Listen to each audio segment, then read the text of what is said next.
Rooster Creek Quilting in Holt Summit, Missouri is your one-stop shop for all your quilting needs and more. Their specialties include great customer rapport to assist you with finding that perfect fabric, notion, pattern, pre-cuts, and embroidery supplies. Rooster Creek also offers professional long-arm quilting services and classes and much more. Don't wait for the rooster to crow.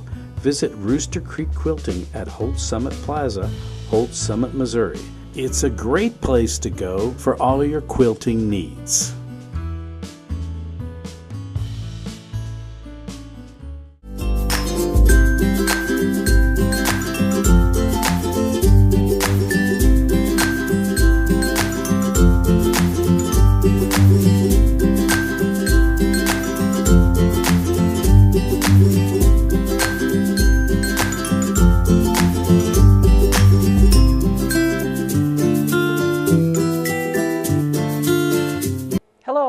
Welcome to JCTV's Quilting Inside and Out. It's where you get the scoop on the world of quilting, and it is sponsored by Rooster Creek Company of Holt Summit, Missouri. Today is March the 7th of 2018, and we're right here in the capital city of Jefferson City, Missouri. I'm your host, Kathleen Dake, and we're going to have a great show today filled with all kinds of information, 3 guests, and they have a lot of stuff to share. So in the first half hour, you get to meet 2 very special guests from the world of quilting, Linda Bratten, and she'll share her quilting experiences. Then we meet Ruth Burt, and she has some interesting stuff to tell you about her working with different causes, so you'll want to find out more about that. In the second half, we meet Bettina Havig, and she will be talking about her lifelong experiences in the world of quilting. She has done all kinds of stuff, worn many hats, a quilt maker, teacher, lecturer, judge, and so much more. So she'll be able to tell you all about it. Right now, I'd like to welcome Linda Bratten to the show, and I'd like to say I'm glad to have you again because I did interview you once before. Right, it's really great to be back. I had fun the last time we were together, so I'm looking forward to this afternoon. That's great. It was fun, and we cover a lot of stuff about what she does also. And so the first thing that our viewers would like to know, since they haven't met you before, some of them, is where do you come from, and what started you in quilting? Okay. Well, I'm from a small rural town in eastern Nebraska, and having grown up there, I had very creative parents. They could do a lot with minimal resources. They were very creative, so it kind of spurred that thinking outside the box mentality. But I went to college and got a vocational home economics degree, so I was a teacher in the public school system for many years. And then while I was in college, I met my college sweetheart, and we've been together for 32 years, so hello, Brett. And we had 3 wonderful sons that we raised, and they brought in 3 wonderful girls, so I'd like to send a welcome and a hello to Blake and Crystal, Jake and Brooke, and Nate and Jessa, and then we have 3 wonderful grandchildren, 2 of which we've seen, 1 we're waiting in April. So hi Braden, hi Brinley, and Cadence, I'm looking forward to meeting you. But in all of that, when I was a teacher, PBS had this wonderful program in the late 80s, early 90s. It was called Quilt in a Day. And I happened to watch that, and I just bonded with Eleanor Burns and her ability to make a quilt so quickly. This is something, my high school home economics teacher, Judy Davis, really inspired a love of the sewing machine and all things creative that way. And that got me started on the quilting path. So almost 30 years ago, I've entered the quilting world. Of course, you stop and go depending on jobs and different things, but relocation brought me in a variety of different areas. So I got the opportunity to meet with a lot of different quilters and quilt guilds and different experiences and backgrounds.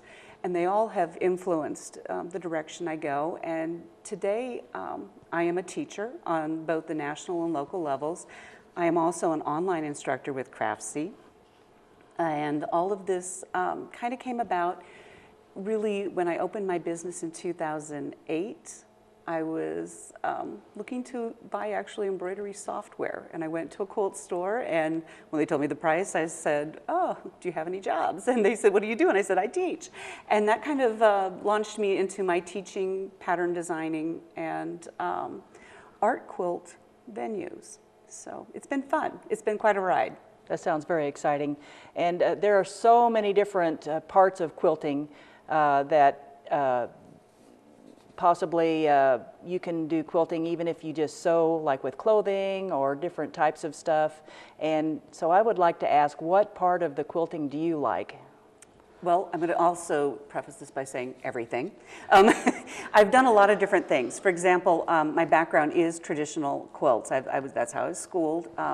So you have to know the rules to be able to break them, okay? Also, many people don't realize if you have a background in sewing, you've probably already have the basics to create a quilt. And in fact, some of my projects that I've done in local quilt shops, for example, like my inspiration journals, teach a variety of basic sewing skills that easily transfer into how to make a quilt. But it's a small, quick 2-hour project. You can go in, get a little free motion, a little piecing, and walk out with something wonderful.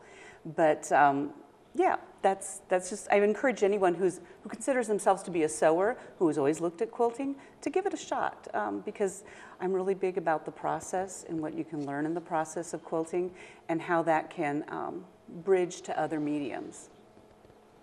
That's nice. And I actually have done some embellishing and different things. I know that you work with a sewing machine to teach people how to do free motion sewing, and you also make your own appliques. You teach so many different things that people may want to know how to do all this, and I understand you're even going to Texas to teach some classes too. Yeah, that's right. Well, you know, you can always sign up for my newsletter. That's where I try to keep all of my prior students and current students informed about where I'm going. And yeah, I am going to Texas at the end of this month. I am working with them on a mixed media demonstration program. And then I'm also doing a thread painting workshop. It's a very basic thread painting workshop, but that's where you actually create applique elements using nothing but thread and stabilizer and a little bit of netting. So it'll be a fun adventure, but has some other things in line. We're working on offering online classes through my website also. So my husband and my son are helping me with my taping and getting those programs up and running. And then I've been doing a monthly block of the month at Rooster Creek. And like I mentioned, my roots are traditional. So we were working with the Dresden Plate Quilt block, which is a very traditional block, but can have a lot of flavors. You can have the modern flavor. You can add a little bit of perhaps crazy patch to it. Lots of different things, and we explore different ways to use that one basic block and expand. So 12 months, you have 12 different blocks. That's great. And I understand you also do sewing items like journals. Yes. And that you teach on Craftsy. So what are the kind of things you actually teach on Craftsy already? Okay, well, the one I have in Craftsy is actually, the teaching class is my nature-inspired, or they call it natural machine quilting motifs. It is a low to no mark free motion quilting method that actually helps you develop the basic, I call them training wheels, skills to develop free motion shapes, but they're all nature inspired. So they fit a genre of quilts, different seasons, different people. The other thing I have on Craftsy are a lot of my patterns are available. And so if you Google my name on Craftsy, it'll come up with, for example, my inspiration journals. I also have my So Very Sketchy Daisy Delights and different things like that. Different patterns, different opportunities, even some machine embroidery designs that I've done and projects that you can actually acquire on that. And hopefully I'll get my coloring book and other things up. So yeah, definitely this has opened up a wide variety of opportunities for me. There's so many different directions you can actually go. And because people will want to get in touch with you, now, if you go to Craftsy, can you just look up Linda Bratten, and then you have a web page? Right. And then do you have any other contact information you would like people to have? Yes, most definitely. You can go to Craftsy and just look me up. do a search across the top. And the thing about Craftsy is if you purchase a class, you have it for life, and you can also interact with the instructor via emails and make notes on the class as you take it. The other way to get a hold of me is through my website, and that is lindabrattencreations.com. And on that website, you can sign up for my newsletter. I also encourage you to join my Facebook group. It's Linda Be Creative. And in that Facebook group, we explore a variety of sewing and quilting methods to keep you going and inspire you. We do some Facebook Lives. And in fact, in the middle of this month, I'm hosting a Q&A session for those interested to get their quilting and sewing questions answered in a public format. So some fun things coming up. Right, and then when you do the teaching, I understand that you can be an absolute beginner to take your classes because you teach them step by step and go through the process, and you're right there if they have any problems. Yes. And then like with the Dresden plate or any other thing that you teach, sometimes you even have like an open class Makeup for class. a makeup class at the end for people. If they have any little problem, they don't have to worry about whether they can finish it or not. You can even help do that. Right. You know, one of my goals as a teacher is to help you not only develop your craft or your technique in quilting, but also to fall in love with the process. Because I think once you love the process, then you can become your own person, your own artist, and you can develop your own style. So I think that's real important as a teacher. That's wonderful. And I'm so glad you could come back and do another interview with me here at Quilting Inside and Out. We've not got much time left. Is there anything else that you'd like to say? Oh, well, I just want to encourage all the listeners to definitely check out my website, but to not be afraid. I think if I look back in my past years when I was a quilter, you know, you hear, well, it has to be this way, it has to be that way, and I just want you to encourage you to look into quilting and to give it a try. I think if I had a small voice behind me, she would be whispering, Linda, just do it. You will be just fine. That's great. So if you want to find out more about JCTV Access, they are on YouTube, and it is youtube.com, JCTV Access. That's where you can find all the replays of the shows. They're great to watch. And we'll be right back in just a little while with Miss Ruth Burt, who's going to talk about her cause. So stay tuned.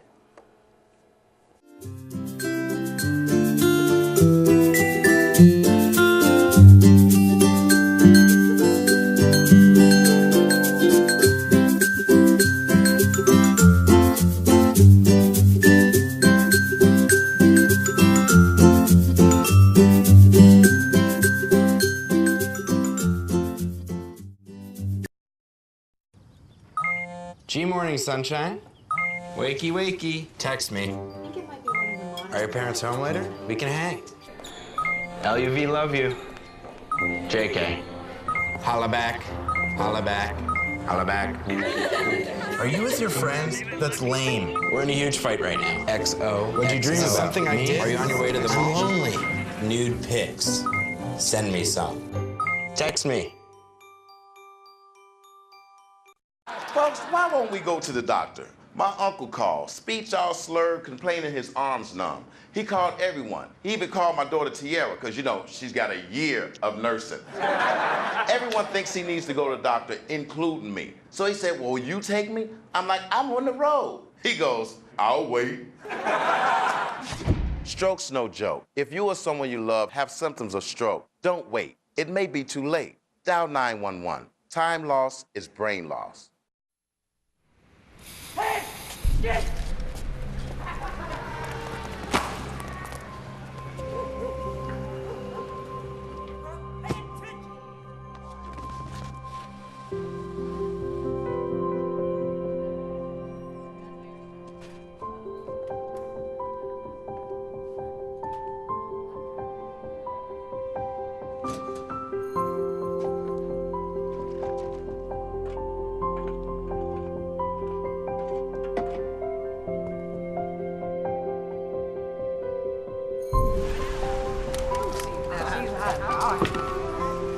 Look at this guy. What are you gonna do, kid? Go home. It's hopeless. Yeah.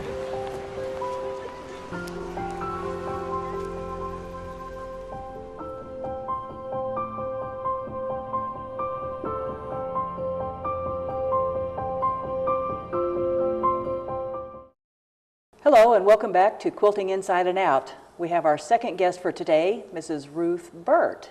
Welcome, Ruth. Thank you. It's so nice to have you here. Well, it's a pleasure to be here. So now there are people who have never met you, so they're wondering where you're from and where you started out in life. I am from Fulton, Missouri. I am a wife of 41 years. I have 2 children, 2 boys, 2 of the best daughter-in-laws in the whole world, and I have 5 grandchildren. Nice, and you can say hi to them too if you like. Hi, everybody. Okay, and so now there are a lot of different levels of quilting. What kind of a quilter do you call yourself? And so what parts of quilting does that involve? I would pretty much call myself a new traditionalist in the quilting world. I do believe in using patterns, but to me, a pattern is only a suggestion. You're free to modify that pattern in any way that you feel most comfortable. I do piece quilts, and I am one of the more fortunate people. My husband allowed me to buy a long arm in September, and I have put several hours on my new machine. Nice, and I know you've got a little bit of an interesting story about how you started in quilts. I do. My mother wanted a quilt probably 30 years ago, and I went out and checked to see what a handmade quilt would cost. I was totally shocked. I said, I can try this. So I got my fabric, I put it together. I had a small quilting frame on my lap. My mother-in-law took one look at it, and she said, oh no, this is not going to work. So, bless her heart, she went out and bought me a 12-foot quilting frame made by a man in Havig, Missouri, and that began my career as a quilter. Nice. And so since then, you've come through a lot of different areas of quilting and learned how to do many different parts of it. So what are some of the activities? And now you also teach classes. You're also involved with the American Cancer Society. Can you tell us about all of that? That is correct. I fortunately am a 7-year survivor from breast cancer. That is probably my first love. I had an aunt that battled breast cancer for over 10 years. She wasn't as fortunate as I was, but I feel like she paved the way for me to survive, and because of that, I like to give back to the American Cancer Society. And you're involved with Relay for Life, and also I understand the Super Sam Foundation. That's correct. I am on a relay team in Fulton. It's called Show Me a Cure. Our relay will be held the first part of June. I make a quilt at least one quilt every year for the relay. I am really proud of the fact that a couple of years ago, I actually made 2 quilts, and those raised over $1,000 for my relay team. While I was at the relay, I had a woman by the name of Cassie Sandiff, which I had never met. She was admiring one of my quilts, and she told me that her son Sam had died of childhood cancer. At that time, she asked me if I would be interested in making a quilt for their foundation, and of course I accepted that challenge, and I think I've made at least 3 quilts. I have one now ready to go to Cassie for their benefit, which I think is usually held in September. Nice. That sounds like a very worthy cause. And I also understand that you're involved in something called Thrive Hive. I am. I had worked for Fulton Public Schools for 22 years. I was on the Fulton School Board for 3 years. I served 1 term. During my term on the school board, they opened a Thrive Hive at Fulton Middle School. Now what this means is the kids are rewarded for positive behavior. They're given hornet bucks, which our school mascot is the hornet. They're given hornet bucks, which they can take into the store, and they can redeem their hornet bucks for items that are donated. Now, some of those items may be toiletries, they may be food. I've probably made 50 or more pillows. I never realized pillows were so popular. I've probably made a half a dozen quilts. And the most precious part about making those quilts for those middle school students, they're usually priced $250, $300. Now, your basic reward might only be $1, or it might be $5, depending upon whatever good deed they have been recognized for. The kids have pulled their money together, and in doing so, they buy the quilts and give them to their favorite teacher. Oh, wow. Which I nearly cried the first time I saw that. Oh, that takes a lot of teamwork and... It does. Yeah. And teachers are just in tears when these kids present the quilts that they have saved their money for and bought and now have given them to their favorite teachers. That's just a wonderful thing to teach the kids about cooperation and helping out in the community. That's wonderful. And the value of $1. That's right, yeah. They get to know what it's like to try to save and then That's have right. enough to spend. I mean, sometimes when you go into the Thrive Hive and you only have $50 to spend, but you've already picked out $200 worth of items, you have to make the decision as to what you're going to spend your money on. So I truly enjoy that. Right, and then you're involved with another thing called the VFW. I do donate red, white, and blue Quilt of Valor to the VFW there locally in Fulton. So that's members who have served in the military, like the veterans, get to have a quilt. Now, are there different sizes? Well, actually, I think they accept the quilts and sell chances on them, and then they fund the honor flight trips. Oh, okay. Nice. The honor flight is good for any veteran if they get the chance to be able to go. That's correct. That's wonderful. Also, we would like to know how to contact you, and you said through Rooster Creek because you have classes there? I do. I work one day a week at Rooster Creek. I enjoy teaching the children classes at Rooster Creek. I've enjoyed making custom quilts for customers that come into Rooster Creek. I chuckled on the way over here because I have made a wedding quilt, I have made a funeral quilt, and I have made t-shirt quilts. Whatever someone would come in and ask for some reason, Teresa points a finger at me and I get nominated, but I love it. Well, you're outgoing, and I can see how it's nice to be able to do things for other people. I remember the first time I went to Rooster Creek, you were the one who said, "Oh, welcome, come on in. Yes. Come on in and join us." And I have the Rooster Creek phone number here. It is 573-649-4789 if you would like to call and see when Ruth's classes are. And I believe they might also have them posted on Facebook. That's correct. Yes. And also, then we've got a little bit of time for you to add anything else, like what is your favorite quilt and what is one of your favorite techniques? I have taken quite an interest in paper piecing.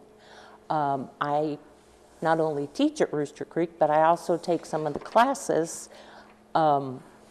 We had May Black come in, and she teaches the Judy Niemeyer paper piecing classes, and I have thoroughly enjoyed those.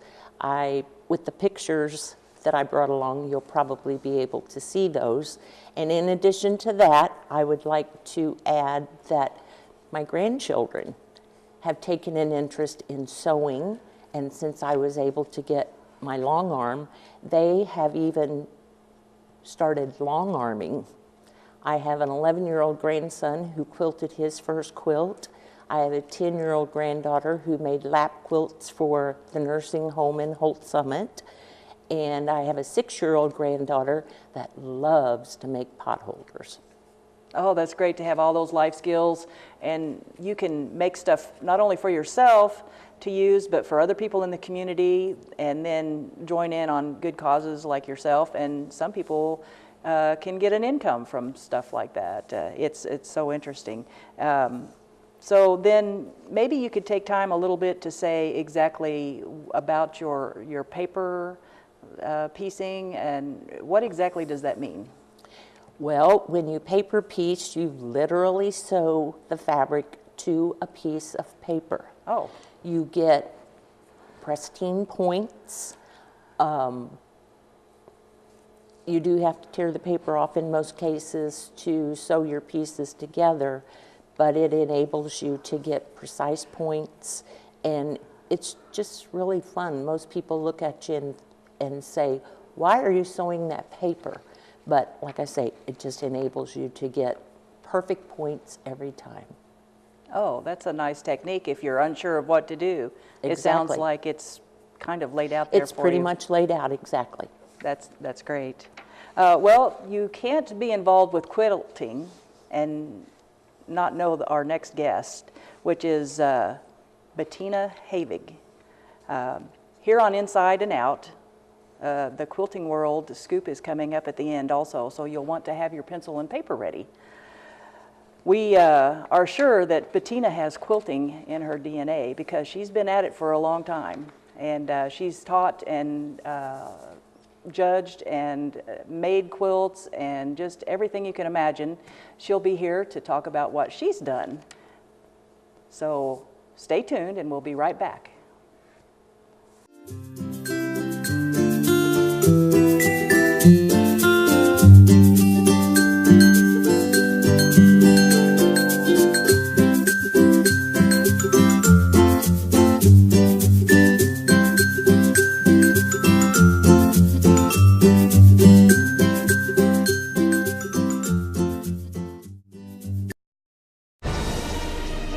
We can all be energy savers. It's easy. Turn off lights. Use energy-saving light bulbs. And turn off electronics and appliances when not in use.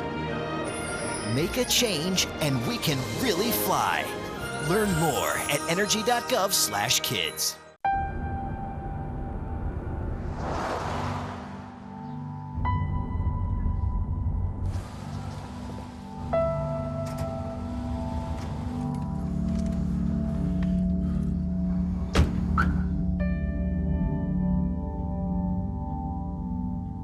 Talking to your kids about finishing school isn't easy, just necessary.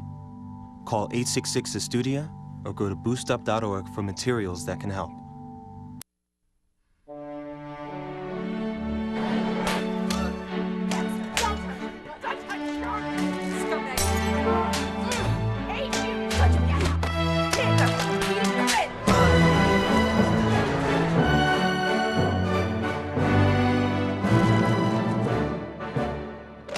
Hey, honey. What happened to your face?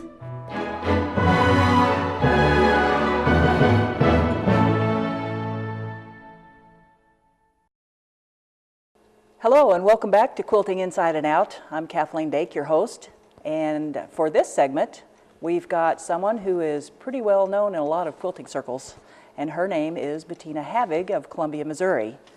I would like to also point out that she's done so many things, it's going to be hard to cover all of it during this episode. So welcome back, because this is your second time with us. Yes, thank you very much. It's nice to be here again. It's great to have you again. And so for someone who didn't see the first episode that you were in, can you tell us a little bit about where you're from and Sure. some of your history? And you can also say hi to somebody if you like. Well, I grew up in Kansas City and came down to the University of Missouri, majored in math and physics, married after I graduated, and been in Columbia ever since.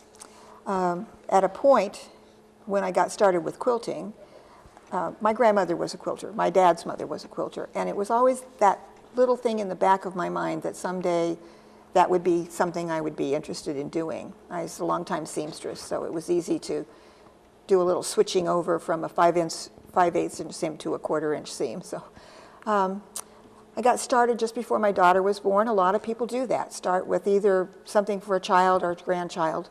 And that led to more quilts and more opportunity to be with quilters. I was asked to teach for adult ed. We got started with that, and people were having trouble with supplies. So being a little bit of a little red hen, I decided I would open the quilt shop, and I did that. Met a lot of quilters that way. Eventually, that led to helping get a guild started in Columbia, and then eventually a statewide guild. So don't put a pie in front of me, because I'll put my thumb in it. Put your thumb in it and eat the whole thing. Because you've got so many things going on. I mean, the history of your quilting is just unbelievable. And you also do a lot of handmade pieced quilts. Yes. And that's very intricate work, and we've seen some of those, and we'll be showing some of those across the screen as we talk. Can you talk about your favorite one? Well, my favorite one is usually the last one, the most recent one, and I did bring one of the most recent ones along. It has a reproduction of something called a Hewson panel in the middle of it. It's a medallion quilt, and that gentleman was the first person in the United States to print on cotton in the United States back in the early 19th century. And that quilt is all hand-pieced and hand-quilted. I design my own quilts. I don't need to, there's so many quilts in my head that I could make. I don't need to rely on other people's patterns. And I do only hand-quilt for my own quilts. So many quilts are hand-pieced, but all of the quilts are hand-quilted. Okay. And then because you have so many patterns and you have so much knowledge about quilting, I understand you've written several books, at least 7? 7. And 7 is the end.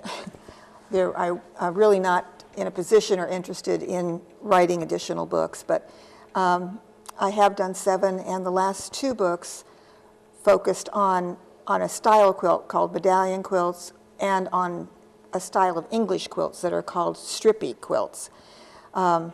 One of those was published by American Quilter Society, and one was published by the Kansas City Star Quilt Books. So, but all of the books, all 7 of them, are out of print. So they'd have to be searched for. If you go on Amazon, you can always find a book that isn't necessarily going to be in a bookstore anymore.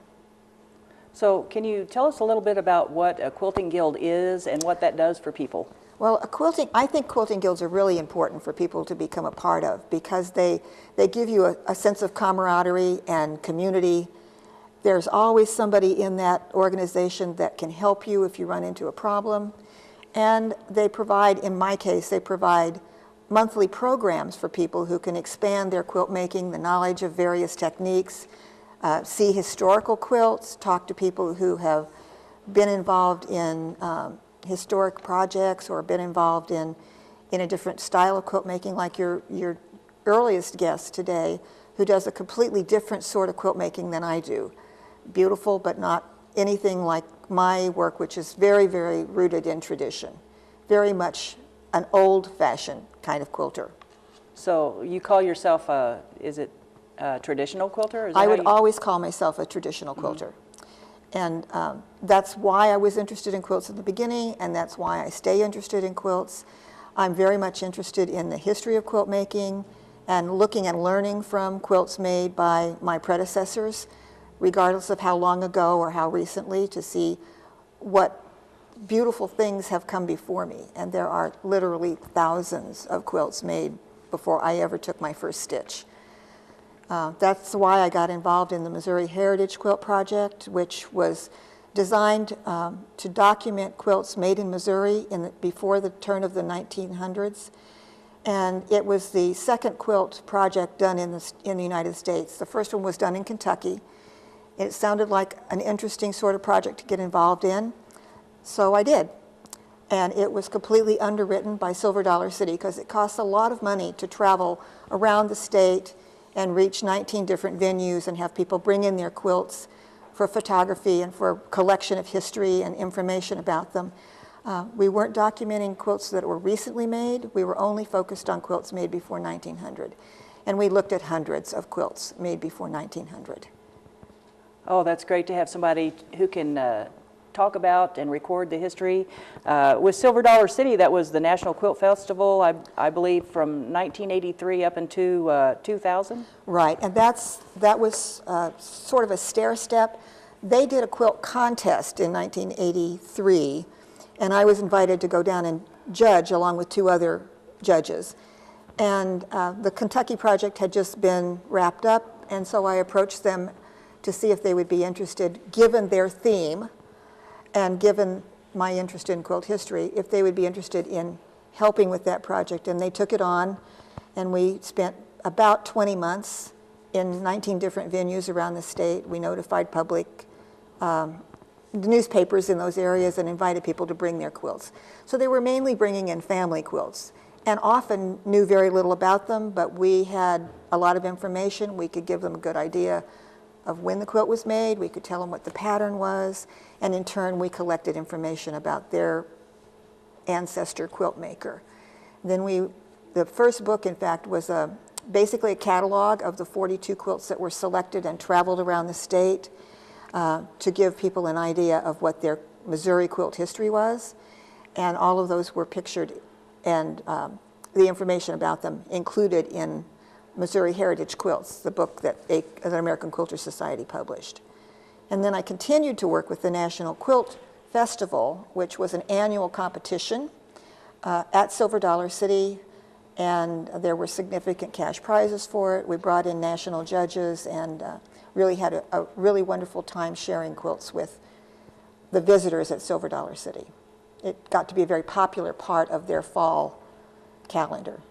Well, that's great. It's interesting to know the genealogy and the background on quilts, and it can show a lot of family history, not only that, but the textile history and even probably the dyes and things like that they used to use, and where the thread came from. A lot of people, I understand, maybe even spun some of their own thread back then. Well, that's possible, but it probably went out of fashion pretty early. It's a pretty tedious way to get thread.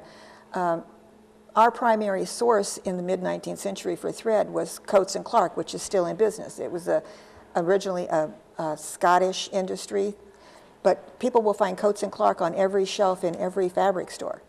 And once that thread was available commercially, people didn't need to spin their own threads and weave their own cloth. They could go someplace and buy it. And even in the mid-19th century, there was a myriad of resources for cotton. If you think about it, at that period, our mills only produced cotton or wool. The synthetics came along much later, so there's a surprising amount of cotton fabric available for quilt makers. The scarcity is really in the financial part of it. What could you afford to buy? I'm really amazed at the depth of your knowledge, and this is such a great thing to know about, because sometimes history is a little bit overlooked. There's a lot of new techniques and stuff, but in order to build on those, a lot of people need to know how they started. And also, speaking of starts, you also started a couple of the quilt guilds, which you mentioned already, and you also worked with Silver Dollar City for the National Quilt Festival. Yes. And then you're also involved with boards. Can you talk about some of the boards that you're involved with? Yes, in fact, there's a National Quilt Museum in Paducah, which was started by the American Quilter Society, and I served on that board for a total of, not consecutively, but a total of 8 years, helping to build that organization into what it is now. It was designated by Congress as the National Quilt Museum, and when I was here before, I talked about the American Quilter Society, which I've very much been involved in for its entire length. And I served on that board, on the board, and as president of that board for a total of 4 years as president. And I was the liaison between that board and the International Quilt Studies Center board in Lincoln, Nebraska, which houses, at this point, I'm guessing 2,500 quilts. And their emphasis is not just on American quilts, but international quilts as well. So there was a time when my husband might have been inclined to say I was a little overboard. But they've all been interesting, and I've met wonderful people in the process, and have always enjoyed moving quilting to a broader base. It's nice to have a variety of interest, And we'll talk more about some of the things that Bettina has done when we come back. And we'll even talk about traveling and some of the judging that she's done. Right now, we need to take a break. Thanks for watching here at JCTV, and we'll be back in a moment. Okay.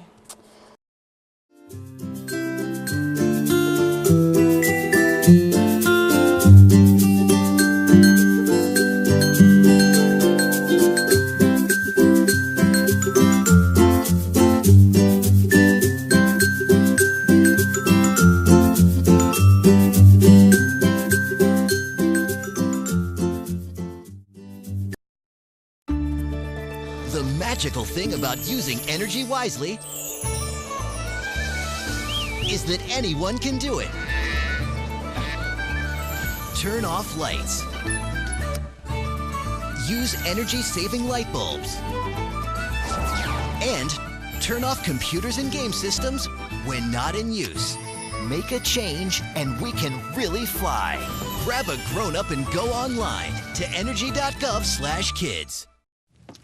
Hey, how's it going? Sir, are you okay? What? Oh, this? It's probably nothing. I'm sure it'll go away. Go away? But, sir, that can't be good. No, it's cool, really. Do you want a napkin or something? Everything's fine. Thanks. You wouldn't ignore this.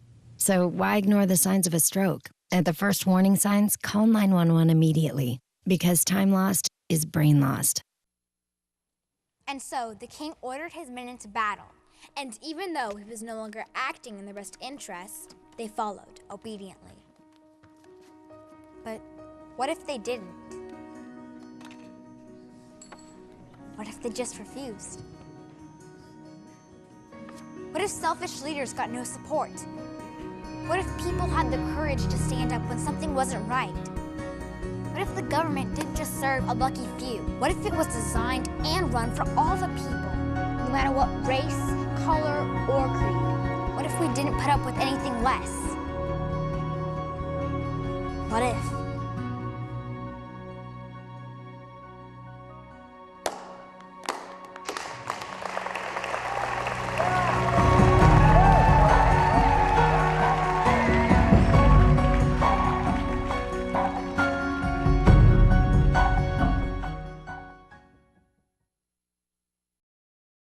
Hello, welcome back to Quilting Inside and Out. I'd like to take time to thank our sponsor, Rooster Creek Company, where you can get all your quilting needs up in Holt Summit, Missouri. And we're still here with Bettina Havig, and we're learning all sorts of stuff. And she has just got so much information and is full of knowledge. So I'd like for her to talk a little bit more about her quilts, the personal quilts that she's done, because she says that she makes a lot of quilts, puts a lot of time in it to do hand sewing, but she doesn't enter competitions anymore. No, early on I did enter a couple of competitions, but as soon as I became a judge, and I've judged a lot of the national main competitions, I don't feel that it's appropriate for me. My personal feeling is that it's not appropriate for me to be on the judging side and then in another event be on the competition side. It's inevitable that you're going to be judging things that you were later or previously competed with, and I think it's kind of a fuzzy area, and I just don't do it. But I have done judging in most of the international, excuse me, not the international, but most of the national ones, and one international show. There's an event in England called Quilts UK that I went to judge and had a wonderful time over there doing that. Okay, now, so the quilts that you've made, have they been inspired by your travels? And then what kind of quilts have you made because of that? Well, I don't think any of the quilts have really been inspired by my travel, but my quilt inspiration is often it's from a quilt that I have seen that maybe was made in 1840 or 1870. I like to expand on those design ideas. One of the images that you have is from a quilt inspired by a quilt at the Virginia Quilt Museum in Harrisonburg, Virginia. And they have a quilt there that has a panel in the center, which was very common in the early 19th century. It's primarily a red and green quilt with that panel in the center. It was inspired by an antique quilt at the Virginia Museum. I'm very interested in a lot of techniques that are done by hand. One of those is broderie purse, which is essentially cutting motifs from fabric and then repositioning them. And women did that when they could afford a very small amount of a very expensive fabric, and they could cut out the floral, the leaves, the urns, or the vases, and then reposition them on fabric and stitch them down by hand to give them a way to expand on an expensive piece of fabric. And I did a quilt broderie purse medallion that's also one of my favorites, that's hand-pieced and hand-quilted, and it has a wreath in the center, from which it's made from all fabrics cut out of another fabric. So all of the flowers that are in that wreath were cut from another fabric and positioned into the wreath. I've done some quilts by request.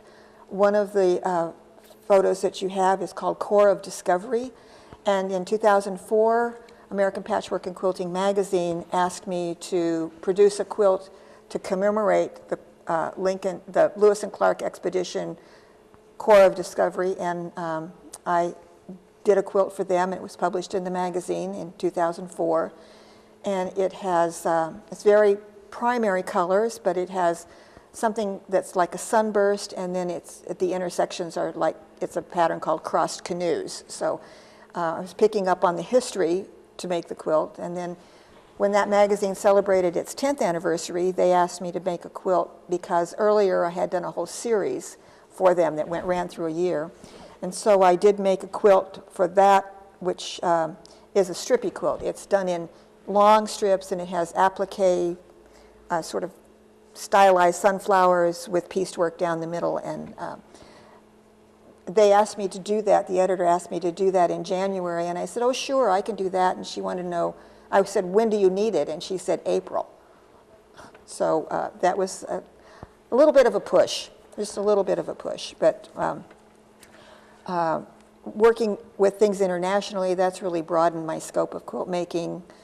While there's long-standing tradition in European countries, there's a big gap in the interest of quilt making. So American interest in quilt making re-energized quilt making in Europe. And in 2008, I was asked to be the featured artist for the Spanish National Patchwork Association's annual conference, and it was held in Sitges, Spain, which is a very small village right on the Mediterranean, right on the coast. So if I walked out of my hotel, and as I walked up to the venue for the exhibition in their town hall, I was walking along the Mediterranean. That sounds like a beautiful place. It was. I understand you've also been to a few other countries in your travels, like Germany, yes, and England, Wales, and even Ireland, which is someplace I would like to visit. Right. Germany was the first trip, and then there was a gap in international travel. I've been to the UK 9 times and done teaching there, and one of the last time I was there, I was teaching at a place called Farncombe Estates Conference Center, and we had a small group of people for several days. Usually when you do a workshop, you have 6 hours. At Farncombe Estates, we had 5 days, so people could really make progress on the quilt they were designing and have something to leave there with, and have far less to do after the workshop than a workshop that only lasts 6 hours. Yes, I did teach in Ireland, and I have made several really wonderful friends there, and worked with a shop in Ireland as well, in Limerick, with a really delightful woman named Maeve Meany, who I started thinking I should have been jotting down Irish little sayings because they were so much fun to hear. So yes, traveling internationally is something that quilt making has allowed me to do that I would never have been able to do otherwise.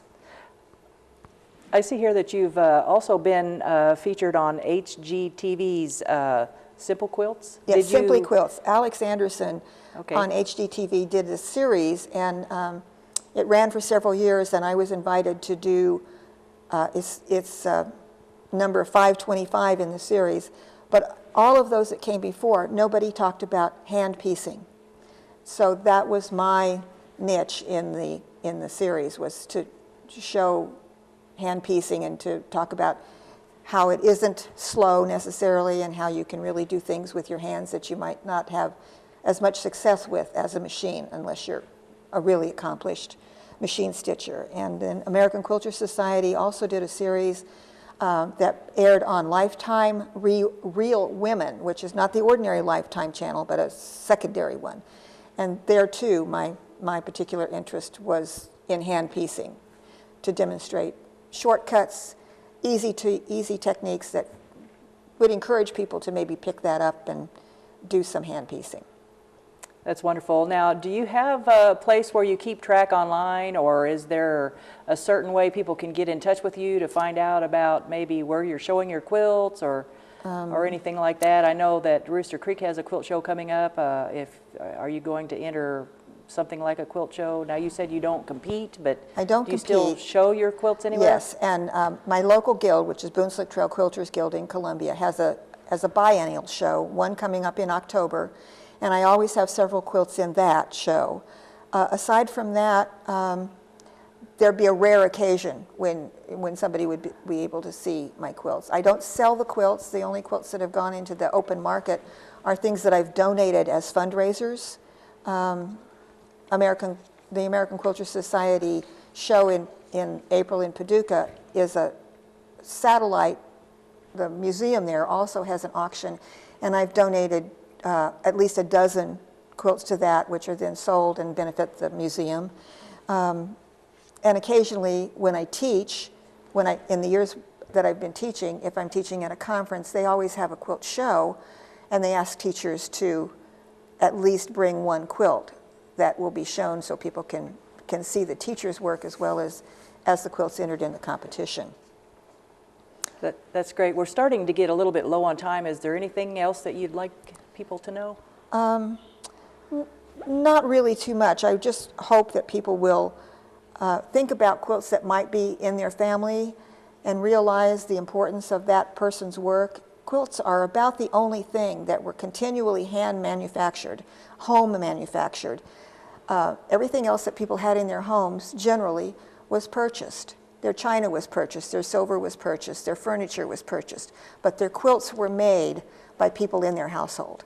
So they're important, I think, for people to take note of and to cherish. Well, Bettina, it's been really great having you here on Quilting Inside and Out. And I'm so glad you could come back and share all your knowledge with us. And I want to thank Rooster Creek, too, for making this whole series possible, because it is going to open some eyes, I think. That's great. Yeah, there are so many people out there that maybe don't locally get to know people who are quilters or get to see things like that close up. And now we're sharing all kinds of information. As a matter of fact, coming up, I've got the Scoop on Quilting. And when we talk about that, we want to make sure that you know about quilting shows coming up. It's a good time to have a pencil and a piece of paper. I'd like to also thank everyone here at JCTV Access, and you can also find all the recorded featured videos on their YouTube channel. It is the Scoop on World of Quilting now. The Hannibal Peacemakers Quilt Guild has announced the next quilt show around the clock, and that event will take place on Friday, April the 6th and Saturday, April the 7th of 2018. Rooster Creek Quilt Show is in Holt Summit, Missouri, and it will be coming up on July 12th, 13th, and 14th, which is a Thursday, Friday, and Saturday. Also, the Ozark Peacemakers of Springfield, Missouri, have the date set for their 2018 quilt show, which is September 29th and 30th. Also, check their website for more details. Coming up is the Cape Girardeau, Missouri, hosting their show on September 29th and 30th. So thanks to JCTV and Gloria Inlow and all the crew at JCTV. Thanks to you for joining us today on Quilting Inside and Out, and a big thanks to our sponsor, Rooster Creek Company of Holt Summit, Missouri.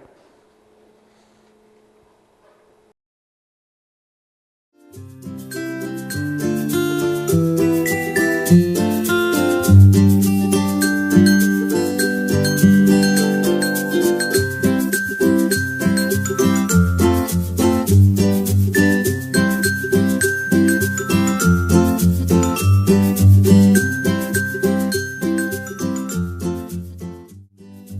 Rooster Creek Quilting in Holt Summit, Missouri is your one-stop shop for all your quilting needs and more. Their specialties include great customer rapport to assist you with finding that perfect fabric, notion, pattern, pre-cuts, and embroidery supplies. Rooster Creek also offers professional long-arm quilting services and classes and much more. Don't wait for the rooster to crow. Visit Rooster Creek Quilting at Holt Summit Plaza, Holt Summit, Missouri. It's a great place to go for all your quilting needs.